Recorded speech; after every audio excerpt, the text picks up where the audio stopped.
imaginaros, este es el Estado contra mí, que es una de ellas, y estos son los otros que he escrito.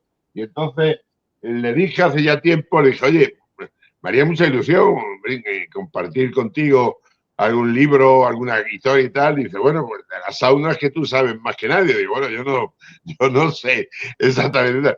Y claro, él, que ha escrito la mayoría del libro, porque es un gran periodista y por lo tanto ha recopilado muchísima información, y yo le he dado, pues eso, 4 pinceladitas para darle cierta mordiente, un poco de aliciente, sobre todo contando las experiencias que viví en ese tema, ¿no? Pero insisto que el mérito fundamental es el maestro Abad, que ha sido el que ha sabido engarzar toda la historia y es un libro muy interesante. No es porque lo hayamos escrito a media, sino se lo recomiendo de verdad. Y además es muy baratito. Está en Amazon, vamos, todo aquel que quiera leer. Va a estar en la librería a partir de hoy, creo. No sabía que va a estar en la librería, me alegro mucho. Sí, a la distribuidora ya lo he distribuido, creo. Qué bien. Tenéis todos un enlace debajo para poder comprar este libro, el cual recomendamos. Nos parece, pues, una auténtica vergüenza, ¿no?, que en un país técnicamente desarrollado se den cosas que serían, bueno, más común en países en vías de desarrollo, no en países que se supone que ya están asentados a la democracia y los partidos de manera legal, porque todo lo que se cuenta está un poco en el margen de lo legal. Claro. Los años aquellos...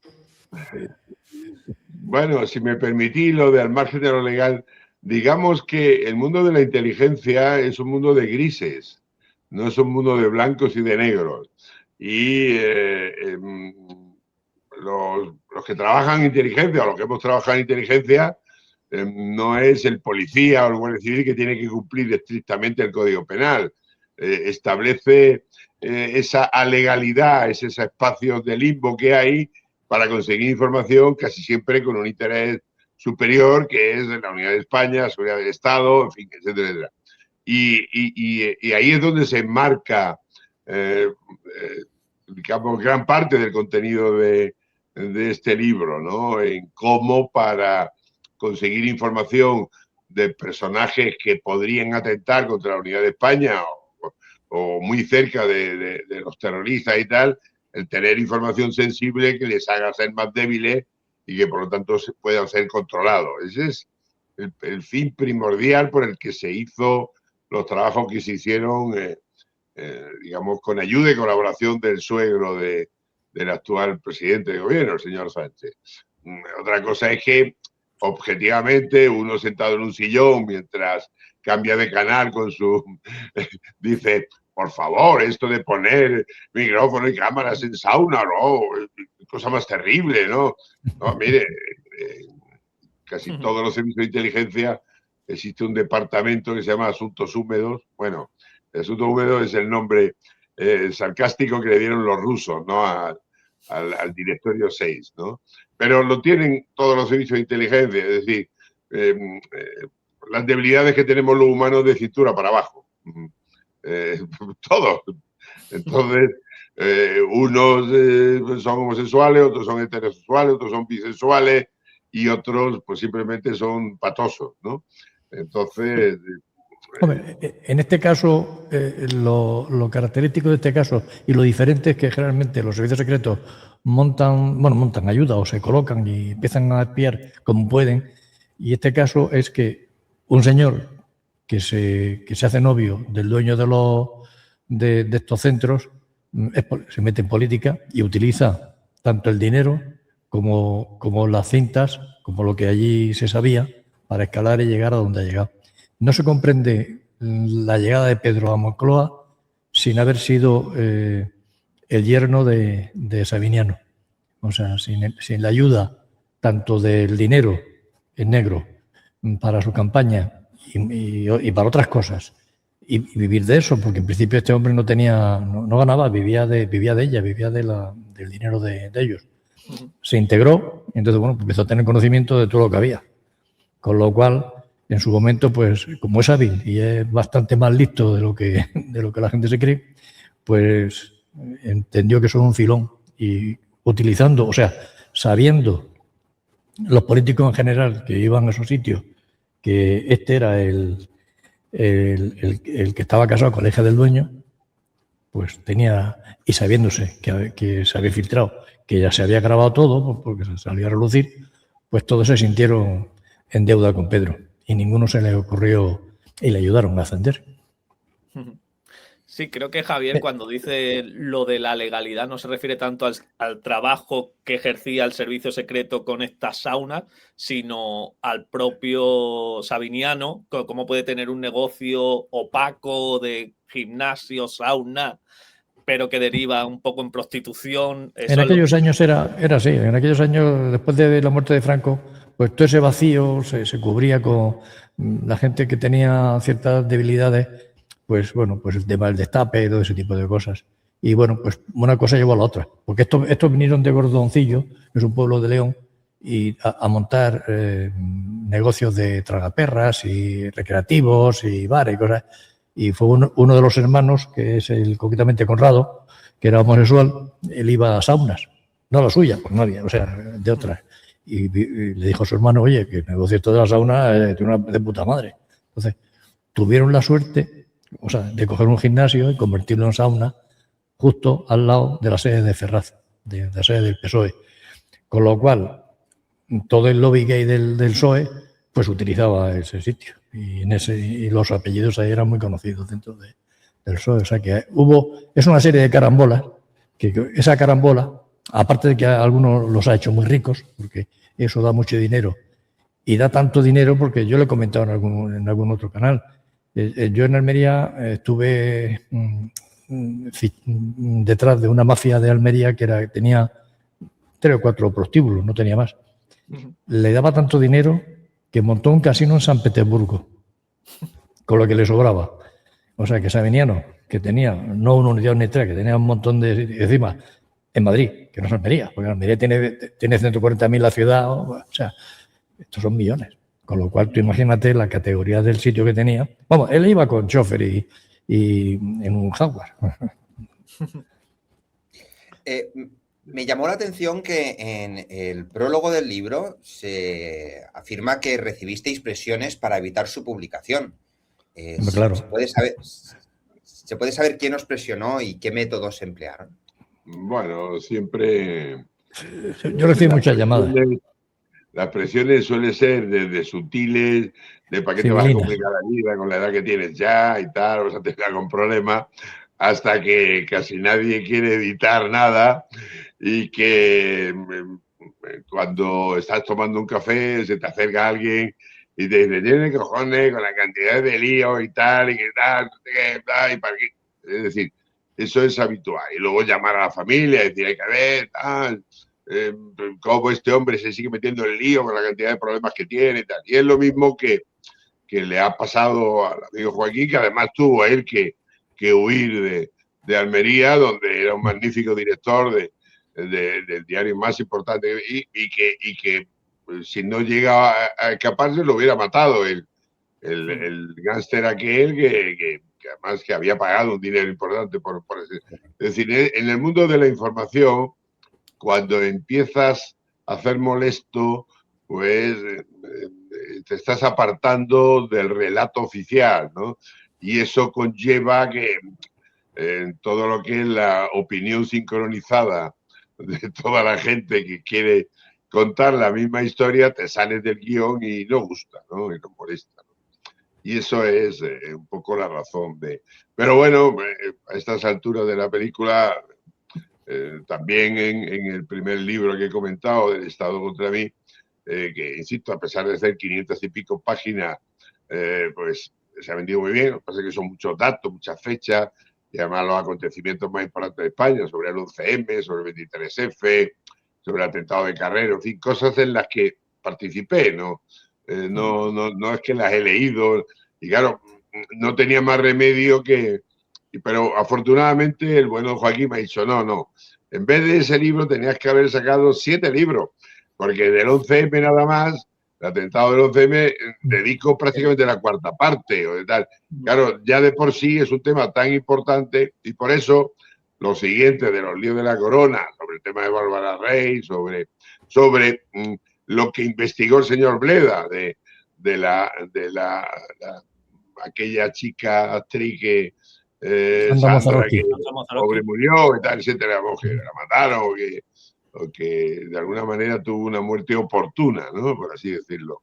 El tema de Bárbara Rey, todo ese tipo. Son actuaciones que he conocido por mis razones profesionales, igual que lo de Corina Larce, que, bueno, eso ya ha trascendido tremendamente. Estando yo en prisión para que no saliera, se filtraron los famosos audios míos con Corina y provocaron que el rey emérito tuviera que huir a Abu Dhabi, donde tampoco está tan mal, ¿no? Y bueno, esa es la razón. Es decir, lamentablemente la sociedad quieren, los que mandan, que esté narcotizada, ¿no? Y por eso, en fin, de no ser por personajes como ustedes, que imagino que harán las preguntas adecuadas para despertar un poco a la ciudadanía de ese letargo donde la gente ha perdido, digamos, la inquietud por el conocimiento, por la búsqueda de las cosas, ¿no? Están anestesiados. ¿No? Sí, la sociedad está anestesiada, sí. Hablando de anestesiado, es eso, precisamente con la información que se está dando en el libro, esto sería un escándalo en cualquier país medio serio, como ha dicho Javi al principio, porque se puede describir la figura de Pedro Sánchez como la figura de un chantajista o no. Muchas cosas. Bueno, Joaquín, contesta tú, que a mí me es da el talón. Este tema de las saunas es el talón de Aquiles de Pedro, el más gordo. Cuando Marruecos tire del hilo, porque muchos de los chavales menores de edad que allí se prostituían ahí con hombres, iban en sus vacaciones, iban a Marruecos y contaban a la familia lo que hacían y con quién, y nombres y tal, y cargos. Entonces, enseguida el servicio secreto dice: esto hay que hacer los papeles.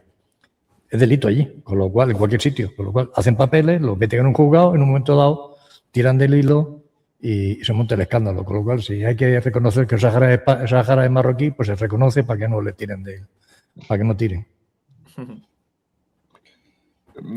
Yo creo, si me permitís, que más que lo que es el secreto de una persona que sea homosexual o que no, o heterosexual, el tema es cómo los servicios de inteligencia manejan lo que es la... En las saunas se dan muchas circunstancias juntas.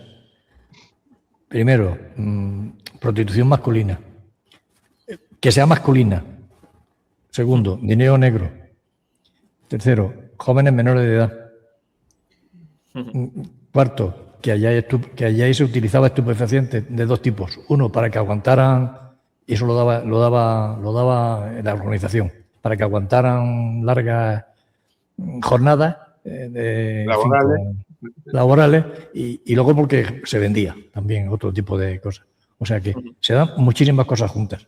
Por eso digo que es el talón de Aquiles de Pedro.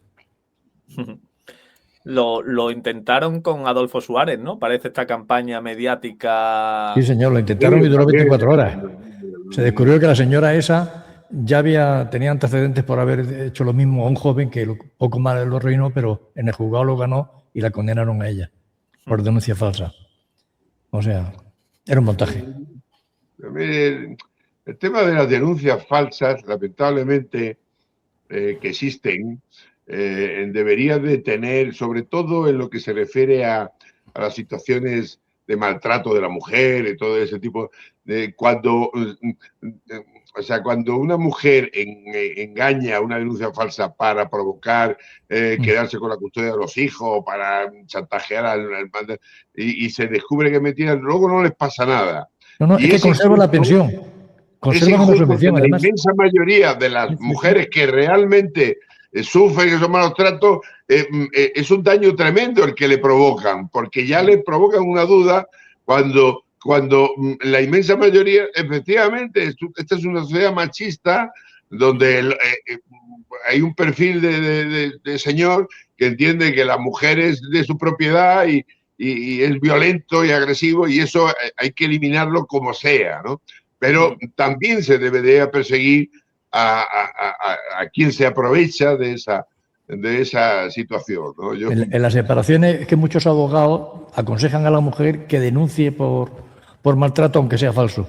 Y luego, otra cosa que pasa es que hay subvenciones y salario para señoras que denuncien este tema. Después de que se haya condenado por denuncia falsa, siguen cobrando la pensión, no se la quitan. Bueno, nos estamos desviando un poco, Sí, discúlpenos.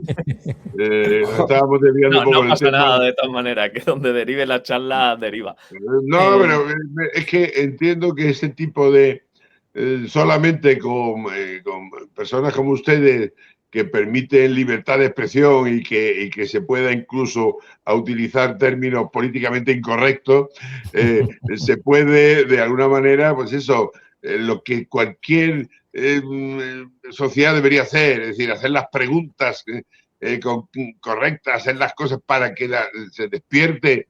O sea, lamentablemente, si las personas supieran que los dos hemisferios que tenemos cerebrales están íntimamente comunicados y que si uno se inactiva por tantas horas dedicadas al móvil o a tal... el otro día, hablando con un buen amigo que es profesor, dice, perdona, estoy en clase de periodismo y es que ya los estudiantes no me aguantan 10 minutos de ver un reportaje. Están acostumbrados a 2 minutos, 3 minutos. Entonces, dice, es terrible porque se ha perdido el amor al libro. No sé, yo soy enamorado de los libros antiguos. Mi vicio ha sido ir a las librerías, a los mercadillos, tal.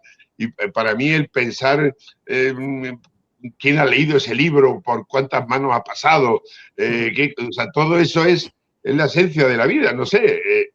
Yo, además, gracias a leer y a la biblioteca de prisión, aguanté, ¿no? A la música de Radio Nacional de España, la música clásica que me encanta, y a meditar y a tener sentido del humor, ¿no? Porque si pierdes el sentido del humor te mueres un poco cada día, dicen los chinos, ¿no?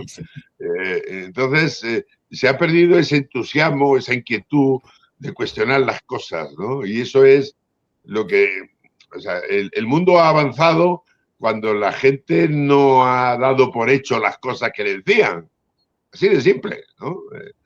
Cuando me cuestionaba, cuando... Eso es lo que a mí también me llevó a la cárcel, ¿no? Pero bueno, no me arrepiento demasiado de haber sido un poco tocapelotas y hacer las preguntas inadecuadas cuando tenía que haber tenido una vida confortable como la de los funcionarios que no quieren líos, ¿no?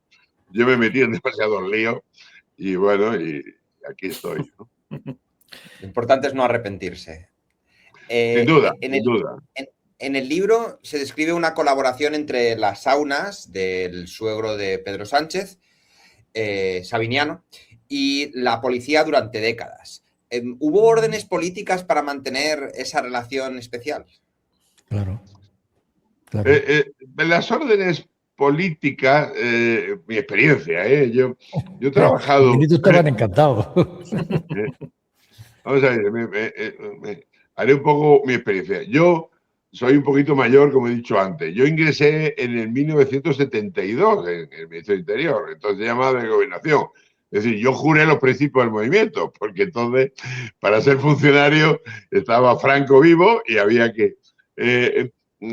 luego, del 1983 a 1993, estuve excedente. Monté una serie de empresas, despaché abogados y tal. Y cuando ya volví, en el 93, aun cuando seguí integrado en el Ministerio Interior, ya era un agente de inteligencia. Es decir, en la época anterior, incluso excedente, trabajé mucho, desde el principio, con el CSEC entonces, luego el CNI, luego el CSIC, perdona, el CSIC, luego el CNI, me he equivocado, pero de alguna manera es los servicios de inteligencia o el Ministerio Interior los que plantean a los políticos las cosas que hay, ¿no? Es decir, el político nos dice, oye, como hay saunas, ¿por qué no hacemos? No.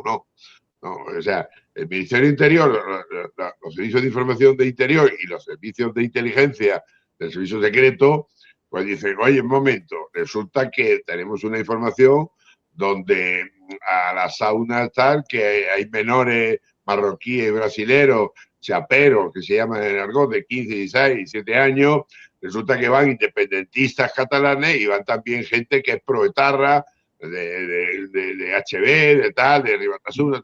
Oiga, es interesante porque si resulta que los encontramos en situaciones comprometidas, esta gente a partir de ese momento va a empezar a colaborar con nosotros por narices, o de lo contrario, pues quedarán muy feos en su casa ir de Iscolari y de Budaris y luego estar, digamos, tocándole la colita al menor, ¿no? Entonces, ese planteamiento es el que dicen los políticos, claro que sí, nos interesa, ¿no?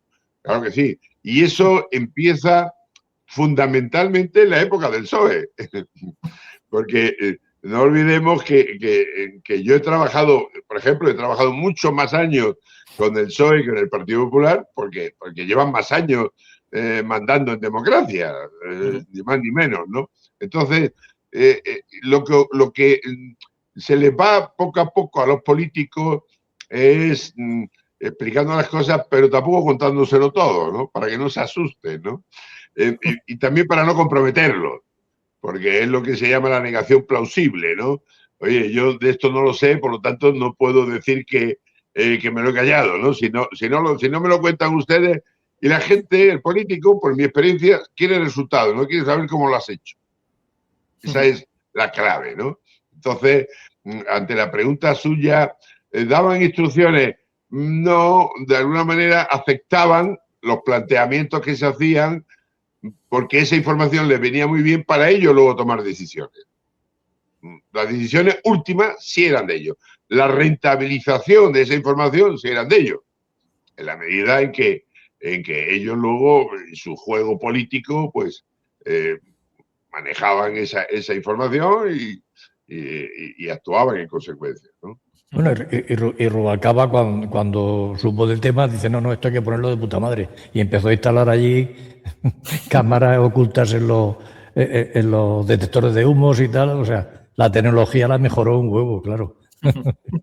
Sí. Se quiso aprovechar más todavía, ¿no? Vamos a hacerlo más profesional. Quien se aprovechó fue Pedro, está claro. O sea, es el que mejor se ha aprovechado ese tema. El Estado, me imagino que también habrá tenido algún dato sobre todo en la época de separatismo y tal, y con HB y tal, habrá tenido algún beneficio.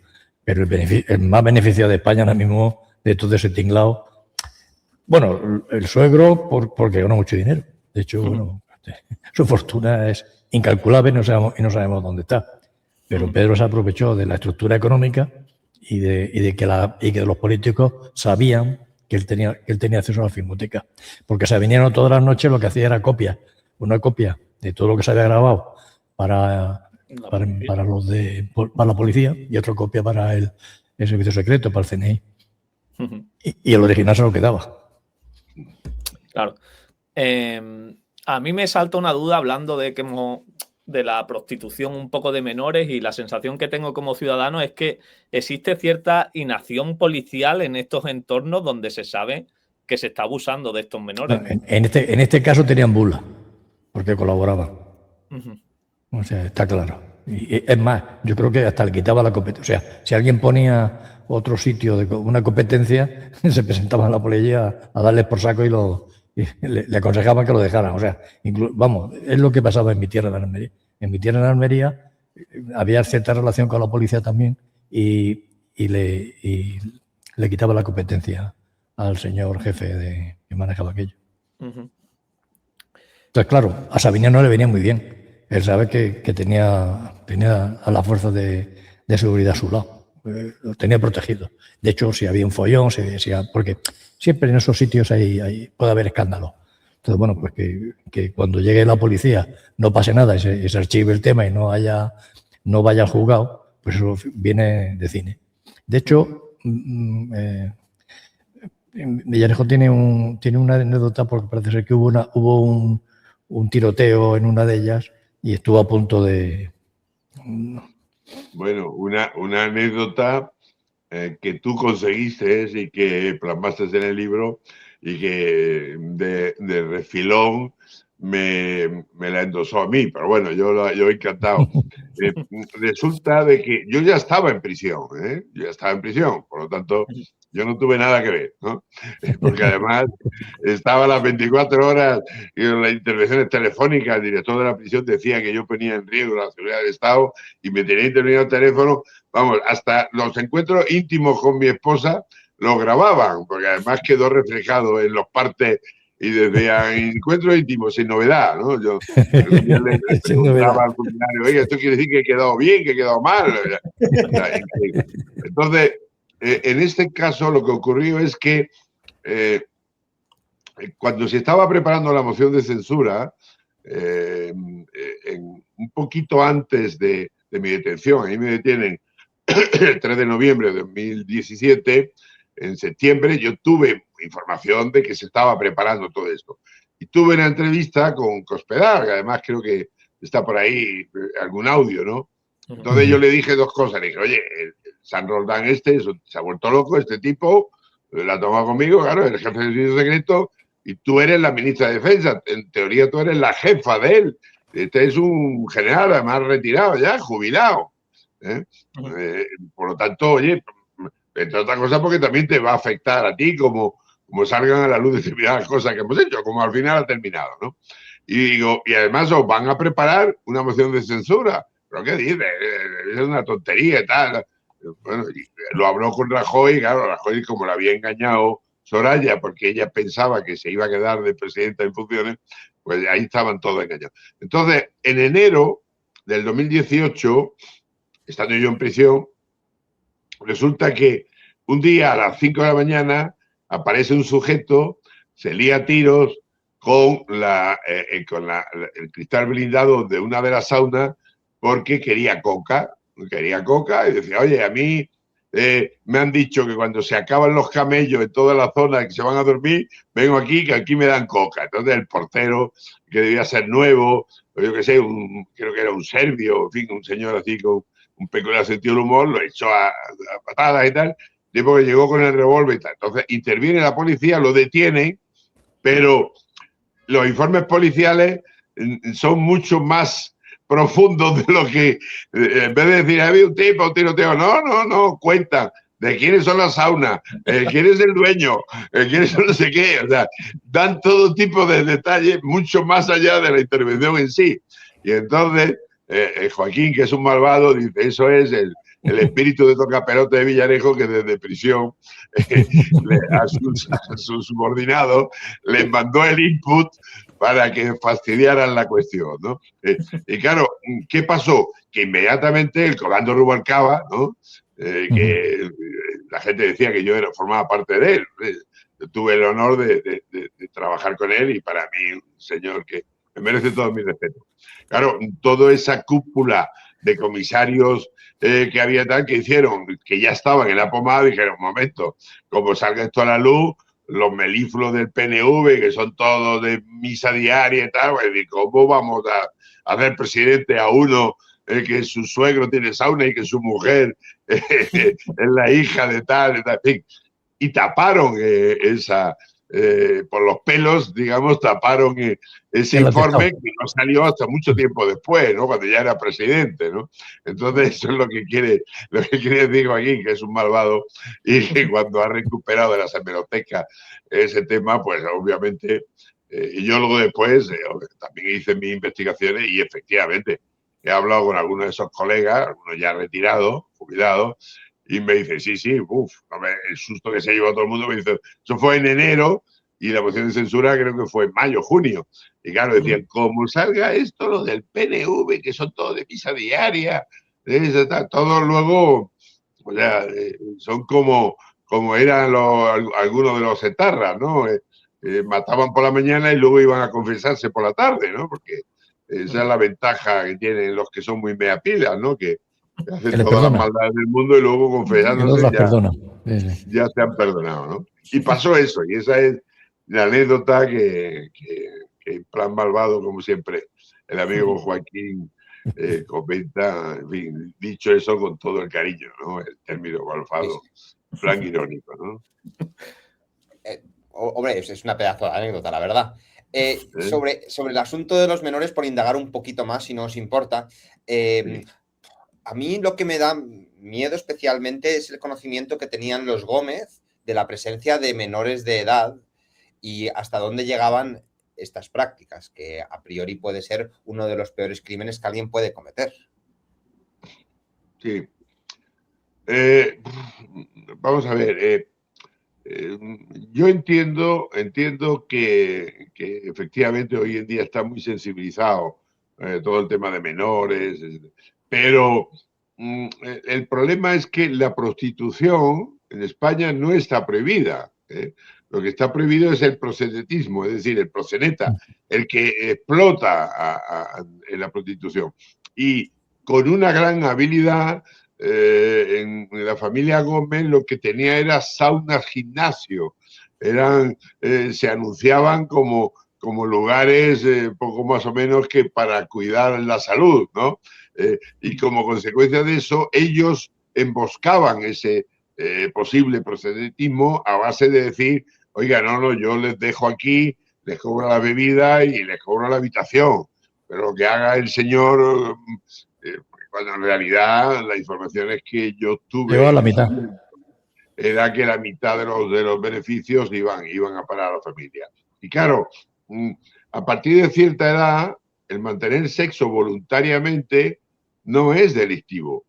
O sea, se puede mantener sexo con una menor consentida y podrías dar lugar y tal, pero ahí antiguamente existía el delito de estupro, que era cuando una menor de 13 años consentía, pero aún así tal, y eso se ha ido subiendo, y yo hoy en día tengo mis dudas de si un señor mayor de 20 años, 30 años con unas chicas, porque están saliendo muchos casos continuamente de novias de 15, 16 años.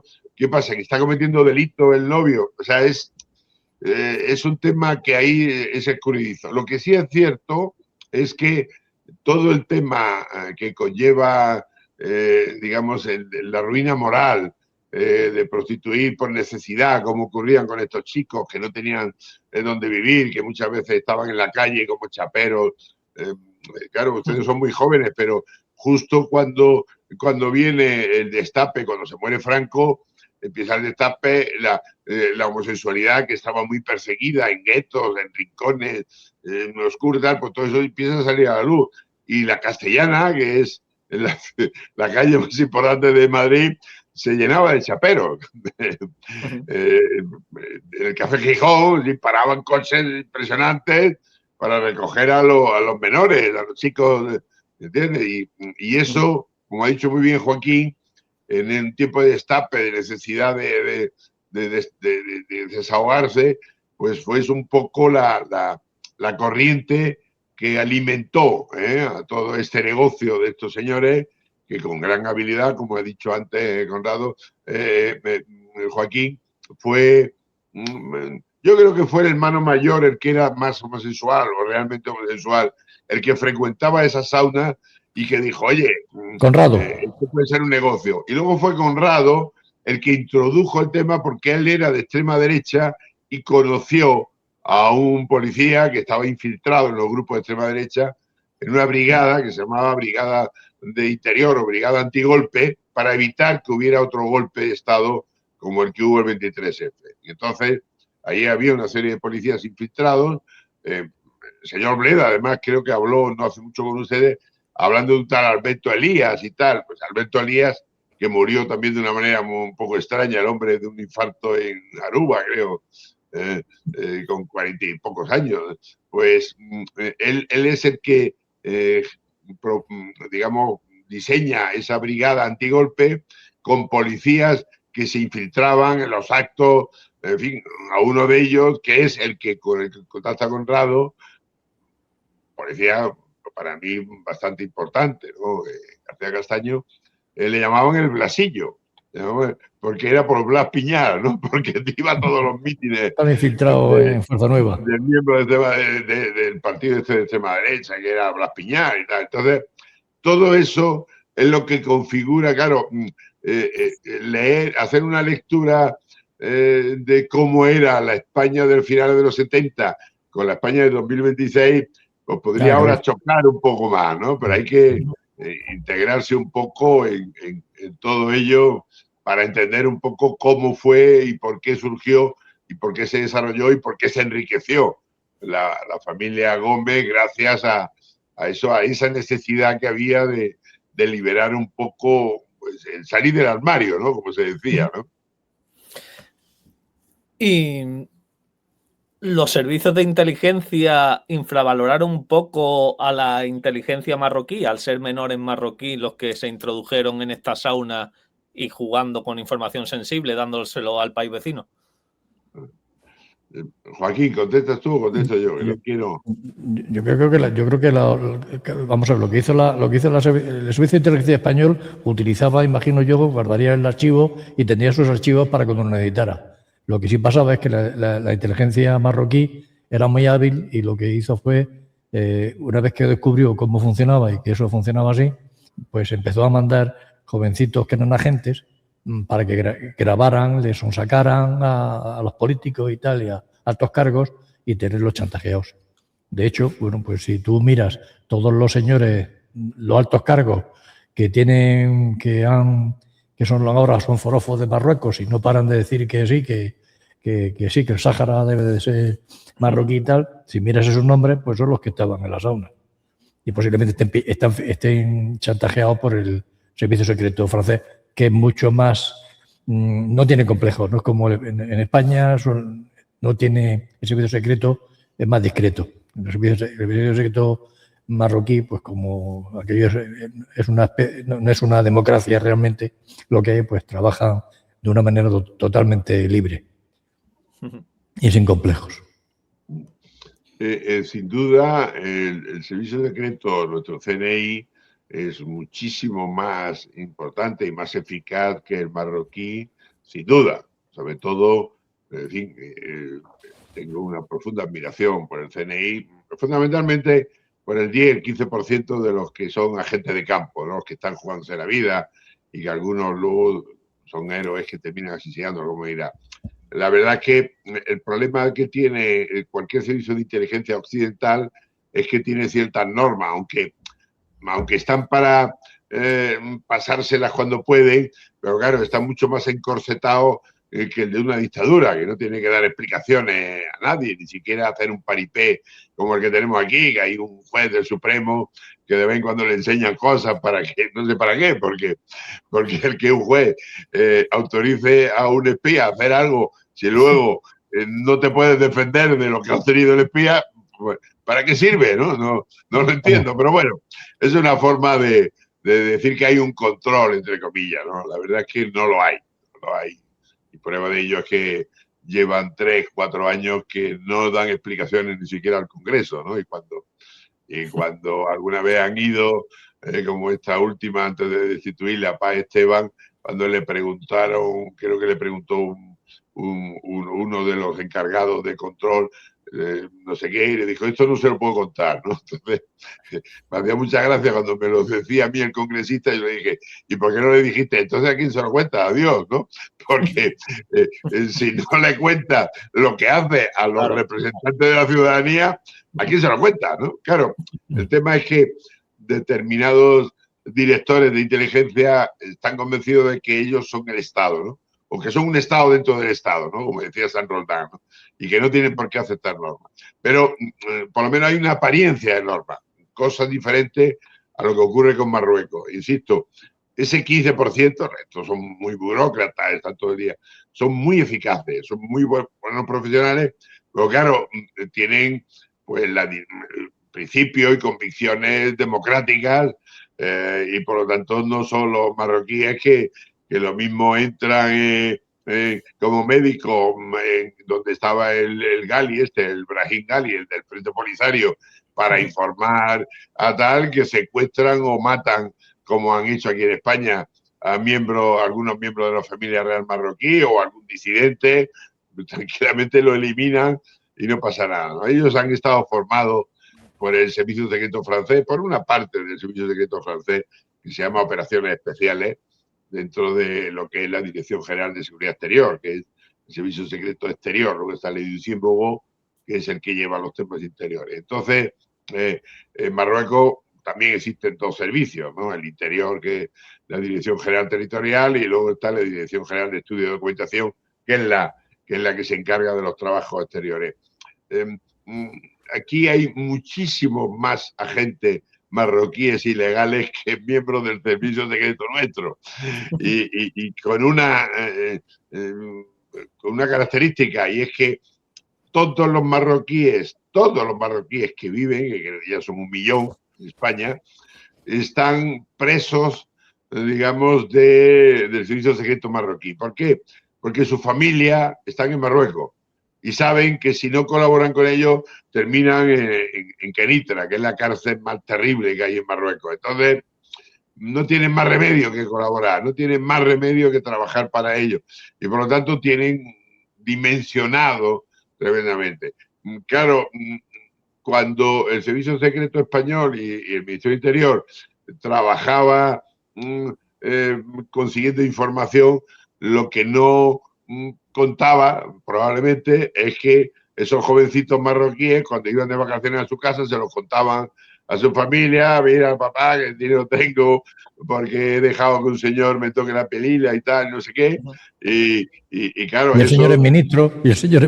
Claro, terminaba en la Seguridad Nacional, en la Gendarmería marroquí, que es una copia de la Gendarmería francesa, como el equivalente a la Guardia Civil española, ¿no? Y, claro, como ha dicho muy bien Joaquín, hay diligencias, Mario, que tengan o no tengan ahora mismo relevancia penal, porque igual han pasado muchos años, pero claro, tienen lo que yo he apuntado al principio, la reputación. Claro, el Julio Iglesias de turno, el pobre, ¿no? Es decir, oiga, resulta que el ministro tal, hay un señor que hace 20 años, cuando tenía 15 años, dijo: este señor me obligó a tal, no sé qué, y aquí tengo la grabación. Ah, amigo mío, eso son palabras mayores. Y eso, como ha apuntado muy bien Joaquín, es lo que conlleva a que haya un chantaje que muchas veces no hace falta enseñar nada, simplemente con que él sepa que tú lo tienes, ¿no? Entonces, es suficiente, ¿no? Es casi más peligroso, ¿no? El no enseñarlo que el enseñarlo. Probablemente, ¿no? Probablemente.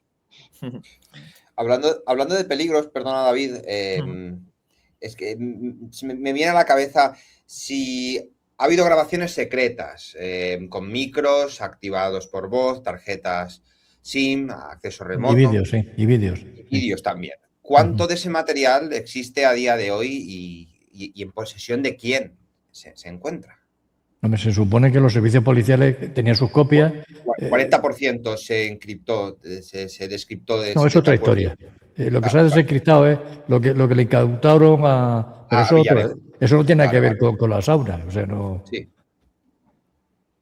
Entonces, de lo de las saunas, esas grabaciones, ¿qué las tiene Sabiniano? Sabiniano era el que administraba. O sea, él daba copias. Imagino que las tendría o Begoña o Pedro. Además, es curioso cómo muchos ministros cambiaron su opinión hacia Pedro Sánchez, ¿no? Que parecían que eran rivales políticos y ahora parece como Pepe Bono. Pepe Bono no se entiende que admita a Pedro. O sea, es el típico totalmente al contrario de la forma de pensar de Pepe Bono. Pepe Bono es un tipo que era, pues eso, católico, de misa, es un beato, ¿no? O bueno, JB, ¿no? Que nos suena por la veneno. Claro, sí. Rajoy decía, no sé si era Rajoy o alguien, decía de Bono, decía Rajoy: yo soy creyente no practicante y Bono es practicante no creyente, ¿no? Entonces, no sé hasta qué punto sea muy creyente. De luego, eso sí, es muy practicante, porque Bono es un gran actor que además tiene una habilidad inusitada para manejar su economía, ¿no? Que la ha potenciado de una manera milagrosa y que, en fin, imagino que también algún día nos explicará cómo lo ha hecho para que todos aprendamos, ¿no? En el Ministerio de Defensa le llamaban Sor Josefa. Pero muy beato y Josefa. Bien interesante. ¿Cuántas personas del círculo político caerían por el tema de las saunas de Pedro? Porque vosotros sabéis nombres que nosotros no sabemos, que en el libro vamos a ver. En teoría solamente Pedro, nadie más. Los demás son víctimas. Pero, ¿cuántas víctimas habría? O sea, ¿sería en plan un número muy elevado de políticos que estuvieran grabados en estas saunas? Pues yo creo que todo el lobby gay de Ferraz iba por allí. Pues te lo digo. Pepiño Blanco, Antonio Hernando, Pedro Sánchez, Óscar López, César Luena. Ese es el grupito del lobby gay. Que luego iba alguien más, jueces y tal, pues también. Que iba Pepe Bono, sí, pero Pepe Bono forma parte de otro lobby gay, el más alto, el mayor, que está ahí, Moratino. Mirad quién le preparó la tesis doctoral a Pedro Sánchez. Sí, exactamente. Ese era, ¿cómo se llama? No, ese fue ministro. Sebastián, Miguel Sebastián. Miguel Sebastián. Todo es circular. Yo no he dicho ningún nombre, ¿eh? Sí, bueno, pues ese sí. Ese era gay, sí. Que conste para la querella, ¿no? Digo para que luego no me meten más, que es que, insisto, voy a llegar al 2050, voy a llegar... Pues es que le he puesto en un libro, yo he contado eso, que Sebastián le hizo la tesis a Pedro. O sea, que está contado. Por eso recomiendo tus libros, porque tú en tantos libros has dado tanta información, has aportado tantos datos, que si la gente realmente quiere saber, digamos, los entresijos de este país, no hay nada que meterse en tu biblioteca, que es impresionante. No sé si sabéis, en Venezuela había un lobby gay que lo formaban los antiguos, la gente gorda y tuvieron que mandar allí a este que era embajador.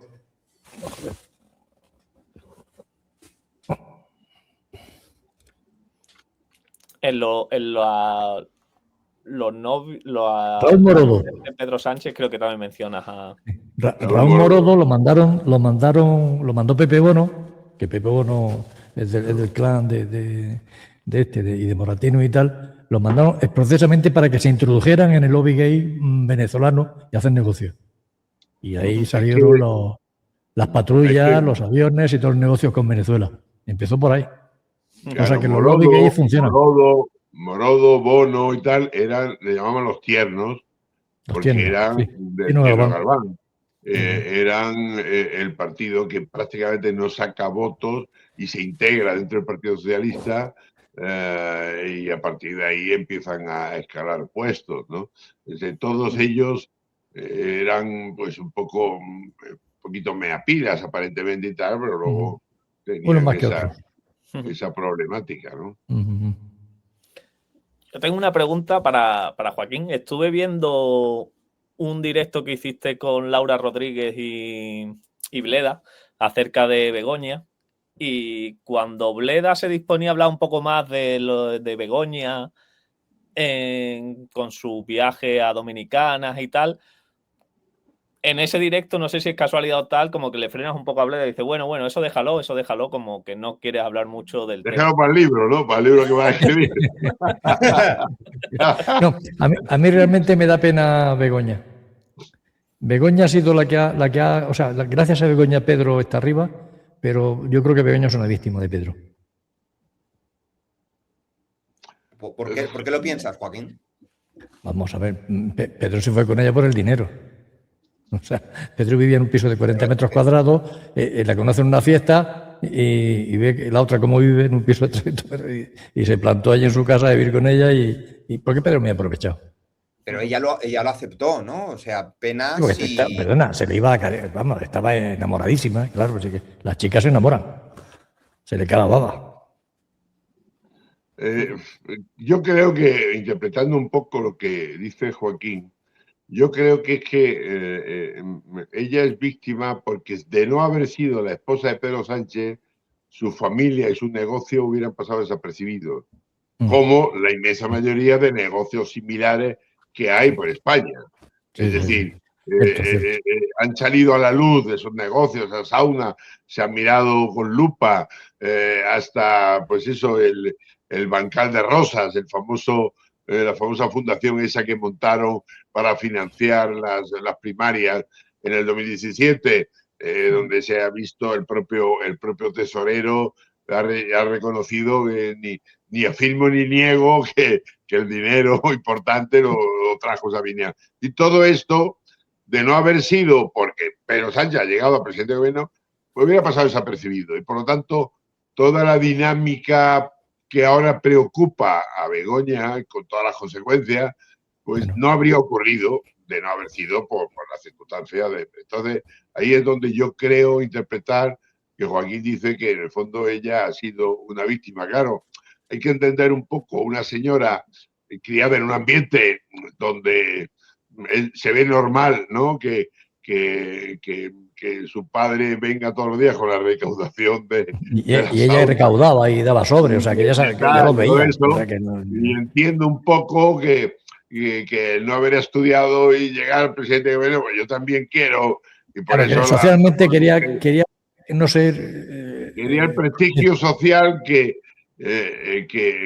su familia no le había dado, por razones obvias. Entonces, ahí es donde entra en esa dinámica que más que por dinero lo que necesitaba era un prestigio, una forma digamos, de tener, pues eso, lo que hemos hablado antes, reputación. O sea, un tema reputacional para ella fundamental, por eso lo de la cátedra es absurda. Claro, una señora que no tiene ni siquiera un título universitario para llevar una cátedra donde sus alumnos tienen más títulos que ella, queda un poco chusco, ¿no? Y eso es por la necesidad de demostrarse a ella misma que también tenía nivel, ¿no? Y que tenía derecho, ¿no? Y eso yo creo que por ahí va Joaquín, ¿no? De que de no haber sido por esa vorágine, ella pues habría sido pues una chica rica, de familia peculiar, pero que nada en la abundancia porque esos negocios tan peculiares dejan mucho dinero, ¿no? Y es que ahora Pedro está con Sumelzo. Y Sumelzo, a la familia Sumelzo la está enriqueciendo. En el libro también mencionáis que el Partido Socialista valora mucho lo que callas, digamos la lealtad, más que los elogios. Claro, claro. Ahora con todo el escándalo que hay de Ábalos y Koldo, que parece que Ábalos va a tirar de la lengua, ¿eso se debe a que no se le ha beneficiado a Ábalos lo suficiente y por eso parece que está dispuesto más a hablar, o al final es del Partido Socialista y callará por la lealtad que se premia en el partido? Bueno, a mí me han dicho que hace 2 o 3 días el hijo de Ábalos, en una entrevista que le han hecho, ha dicho que Villarejo sigue manejando las cloacas y no sé qué, y que las cloacas de Marlaska las manejo yo a través de una persona con la que coincidí, que es el segundo, que coincidí con él hace 1000 años cuando yo estaba en los grupos antiterroristas en Guipúzcoa y él estaba en Pamplona. Luego nos hemos visto alguna vez muy puntual, pero lamentablemente ni es amigo ni es contacto.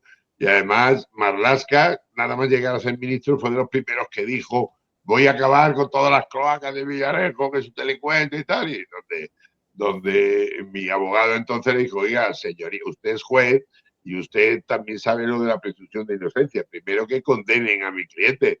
Oiga, usted no puede aprovecharse de su portavoz como ministro para calumniar, aprovechándose de que este hombre no tiene capacidad económica para querellarse contra usted porque le han quitado todo, ¿no? Es decir, yo no soy especialmente amigo de Marlaska. Lo que sí tengo es muchos secretos de Marlaska y él lo sabe, ¿no? En cuanto al tiempo que él estuvo en el barrio de Bilbao, en fin, esas visitas al barrio de la Palanca, en fin, porque además la mala suerte que tuvo es que en el mismo módulo que de prisión donde yo estuve, lo mismo que aterrizó por allí el Pollo Carvajal, también aterrizó en el China, que era su escolta. ¡Qué cosa! ¿No? La mala suerte que tienen estos chicos, ¿no? Y claro, yo, jubilado en prisión, pues, no podía evitar el captar información, porque esa ha sido mi vida. Toda mi vida he sido un cotilla me ha encantado conseguir información, escudriñar. Y claro, todos los datos que yo tenía que confronté con este China, muy divertido, porque además los China son como los mozos de escuadra, como ganan como casi el doble que la policía, pues te miran por encima del hombro, ¿no? Y este hombre, por cierto, un tipo muy bien plantado y tal, pues claro, estaba allí porque se le olvidó rematar a la novia, la llevaba en el capó y la chica pues empezó a porrear el capó en un semáforo, en fin, lo pararon. Es que la chica que ella no aguantaba una broma, por lo visto, ¿no? Que era que la llevaba... Bueno, total, perdonar que la ironía de tal, un tema tan serio, ¿no? Pero bueno, trato de darle una pincelada de humor al asunto. Bueno, pues este hombre no hablaba con nadie, porque tal, claro, ¿quién es este, no? Este es el escolta tal, que estaba con Marlaska, tal. Oye, claro, yo me hice amigo suyo, empecé a hablar con él y tal. Y entonces cuando yo empecé a mencionarle el nombre, por ejemplo, digo, oye, ¿tú te acuerdas de un chico que le llamaba Chori? Chori en vasco quiere decir pájaro, pajarito, ¿no? Tal, y dice, sí, a mí su señoría me decía, vamos a ver al Chori, ¿no? Y claro, ese tipo de cosas. Entonces yo le hice una última maldad al pobre, espero si ahora lo sabe, que me perdone, que le dije, ¿sabes lo que tienes que hacer? Porque se echó una novia después, muy agradable, por cierto, una señora encantadora, ¿no? Le dije, dile a tu novia que hable con Marlaska y que le diga que por favor que te ponga en libertad, ¿no? Porque además coincidió conmigo y que me estás contando todo y tal, ¿no? Tardaron 2 minutos en cambiarlo de prisión. Pobretico. Y le fastidiaron la vida, ¿no? Entonces, claro, ese tipo de cosas junto con las que yo ya tenía y tal, pues me rectificaban lo mismo que lo de Pollo Carvajal.